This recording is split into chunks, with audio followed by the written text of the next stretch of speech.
लोकांनी स्वातंत्र्य मिळवण्यासाठी बलिदान दिलं, ती तिच्या मुलीसाठी बलिदान देणार आहे। त्यांनी 10 लाखाची मागणी केलेली माझ्याकडे, म्हणजे माझा नवरा बिझनेस टाकेल आणि मग याच्यासाठी लग्न केलंय का त्यांनी?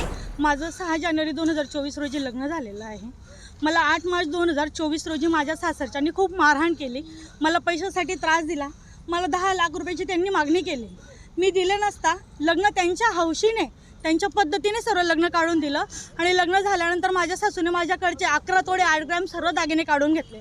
ज्यावेळेस तुम्ही मागणी केली असता हे त्याच्या म्हणजे माझ्या मिस्टरांच्या बिझनेससाठी लागणार आहेत, तुला मी सोनं देणार नाही आणि तुला जर सोनं पाहिजे असेल तर तू तुझ्या भावाकडनं 10 लाख रुपये आणून दे। माझ्या दादाने सोनं वगैरे सर्व धरून 25 लाख रुपये खर्च करून लग्न केलेलं आहे। लग्न केल्यानंतर परत माझी सासू जर 10 लाखाची मागणी करत असेल तर काय करावं दादा, तुम्हाला काय योग्य वाटतं?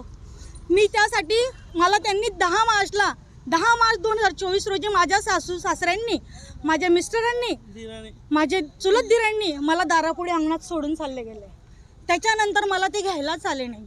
वारंवार मी माझ्या मिस्टरांना कॉल केले, व्हॉट्सअप मेसेज केले, त्यांनी माझा नंबर ब्लॉक करून टाकला। कोणता नवरा बायकोचा नंबर ब्लॉक करतो दादा? लग्न झाल्यानंतर या संदर्भात पोलिसात तक्रार दिली का? दादा मी त्यांच्याकडे 2 वेळा गेली माझ्या नातेवाईकांना घेऊन बैठकीसाठी। बैठकीला मला माझी सासू म्हणते मी तुला सून मानणार नाही, माझे मिस्टर म्हणतात मी तुला बायको मानणार नाही, तुला आम्ही आमच्या घरामध्ये घेणार नाही।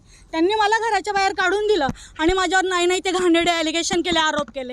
एका महिलेला तिची इज्जत खूप प्रिय असते, इतक्या दिवसापासून मी माझी इज्जत सांभाळते, ती कशासाठी? नको आपलं नाव खराब होईल या हिशोबाने। त्यानंतर आम्ही महिला आयोगाला, महिला दक्षता विभागाला तक्रार केली, त्यांनी आमची केस समझोता करण्याचा प्रयत्न केला। मी त्यांना म्हटली मला नांदायचंच आहे, आजही नांदायचं आहे, उद्याही नांदायचं आहे, मी घटस्फोट किंवा न नांदण्यासाठी काही प्रकार केलेला नाही। त्यांनी समझोता करण्याचा प्रयत्न केला पण त्यांनी कोणतीही माझी ऐकलं नाही, काउन्सिलिंग झाली नाही। शेवटी आम्हाला महिला दक्षतामधून पत्र मिळालं, मला 3/4/2025 रोजी पत्र भेटलं। मी वारंवार त्यांच्याकडे गेली, पोलीस स्टेशन MIDC पोलीस स्टेशनला। त्यावेळेस PI संदीप भट्टू पाटील साहेब होते। वारंवार साहेबांना मी बोलली की साहेब माझं असं पत्र आहे, माझी FIR दाखल करा। त्यांनी 4 ते 5 महिने माझी FIR दाखल केली नाही, 3 महिने माझी FIR दाखल केली नाही। असा कोणता कार्ड आहे?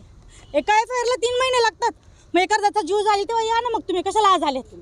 यायलाच नको। कारण काय नाही माझ्या छळ करा। सुरू आहे नाही, तुमचं लग्न कधी झालं ते? माझं 6 जानेवारी 2024 रोजी लग्न झालं दादा, आणि त्या दिवसापासून आणि त्यात विशेष म्हणजे ज्या दिवशी माझं लग्न झालं 6 जानेवारीला, त्या दिवशी माझे नंदू भाऊ चेतन सिंग कल्याण सिंग पाटील यांनी लग्न लागल्यानंतर भर पंक्तीतनं उठून माझ्या माहेरच्यांना शिवीगाळ केली। झोपडपट्टीची पैदास अशा गलिच्छ खानदानमधली मुलगी करून आणली। यांनी माझ्या आईला बघितलं होतं का झोपडपट्टीत गेली का कुठे गेली? तर यांनी कोणी अधिकार दिला आहे समोरच्या एखाद्या लेडीजची तुम्ही असं ह्या पद्धतीने बोलू शकतात? आज तुम्ही आत्मदहन का करताय? आत्मदहन मी याच्यासाठी करते दादा, अगोदर मला 3 महिने लागले, माझी चार्जशीट कोर्टात, माझी FIR दाखल झाली नाही। FIR दाखल झाली, माझ्या एकमेव फक्त 498 मध्ये आजपर्यंत 4 ते 5 तपास अधिकारी चेंज झाले। एका खुनाच्या आरोपामध्ये एवढी चेंज होत नाही।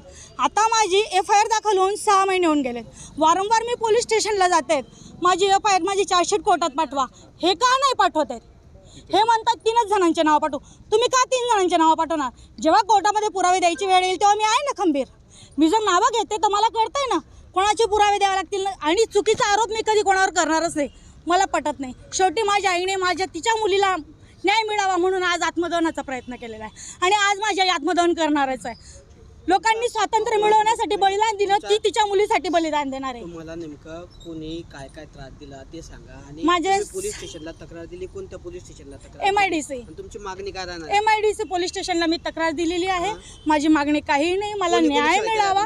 माझे पती, माझे सासू, माझ्या पतीचं नाव आहे सुदर्शन रवींद्र सिंग पाटील, माझ्या सासूचं नाव आहे मीनाबाई रवींद्र सिंग पाटील, माझ्या सासऱ्यांचं नाव आहे रवींद्र अंकुश पाटील, माझे नंदू भाऊ विशेष म्हणजे त्यांनी लग्नाच्या दिवशीच पंक्तीमध्ये मला त्रास दिला आहे। माझ्या आईला घाणेरडे आरोप केले, गलिच्छ भाषेत। लग्नाच्या पंक्तीत कोणी बोलतो का दादा इतक्या घाण भाषेमध्ये? माझ्या नंदू भाऊंचं नाव आहे चेतन सिंग कल्याण सिंग पाटील, माझ्या नंदेचं नाव आहे प्रियदर्शनी चेतन सिंग पाटील, त्याचबरोबर माझे सख्खे चुलत सासरे प्रदीप अंकुश पाटील, माझे धीर रणवीर प्रदीप पाटील आणि माझे जे काय केलं कपिल। दादा मी जेव्हा वारंवार त्यांच्याकडे गेली ह्या गोष्टींसाठी तेव्हा त्यांनी माझं ऐकून घेतलं नाही, अजून अरेरावी केली आणि आमच्यावर धावून आले, घाणघाण आरोप करतात। हे शांतबाज बोलू नको, तुला कोणी बोलायला सांगितलंय? त्यांनी जे सांगितले त्यांचं पूर्ण करून दे, तू येऊन जा इथं राहायला। या पद्धतीने त्यांनी 10 लाखाची मागणी केलेली माझ्याकडे, म्हणजे माझा नवरा बिझनेस टाकेल आणि मग याच्यासाठी लग्न केलं आहे का त्यांनी? आणि एखादी मुलगी इतक्या म्हणजे 8, 15, 20 महिनाभर राहण्यासाठी लग्न करते का? लग्न केलं तर मला घ्यायलाच आलं नाही. आमचे मध्यस्थीर राजेंद्र बाळासाहेब पाटील, तालुका एरोंडोल, जवखेडे इथले, त्यांना वारंवार कॉल केले, दादा लग्न झालं आहे, पोरीला इथं 8-15 दिवस होऊन गेले, तुम्ही घेऊन जा. मला पहिल्यांदा तर घ्यायलाच आले नाहीत. हे अशा कोणत्या पद्धतीचं लग्न आहे? वारंवार कॉल करून झाल्यानंतर तुम्ही मला घ्यायला येतात, घेऊन जातात. सासरच्या लोकांना माझ्या मिस्टरांनी मला ब्लॉक करून टाकलंय दादा, अक्षरशः माझ्या मिस्टरांनी ब्लॉक केलं. तुम्ही आता जसं सांगितलं की FIR चार्जशीट वगैरे गेलं नाही, आता नेमकं पोलिसांचं काय म्हणणं आहे? त्यांचं म्हणणं आहे 3च नावं घेऊ. त्यांचं म्हणणं आहे माझे जे नंदी भाऊ आहेत चेतन सिंग, कल्याण सिंग पाटील, ते एक अधिकारी पोस्टवर आहेत, एका अधिकाऱ्याचं नाव आम्ही घेऊ शकत नाही, अशा पद्धतीचं त्यांचं म्हणणं आहे. अधिकारी ते नंतर झालेले आहेत. नाही पण कुठे अधिकारी आहेत काय? Assistant GST commissioner Chetan Singh, Kalyan Singh Patil, Nashik GST ला आहेत ते. तुमचे पती काय करतात? माझे पती शेतकरीत दादा. सासरे? माझे सासरे पण घरीच असतात, ते पण शेतकरीच आहेत. तर मग फक्त 3च नावं घेऊ.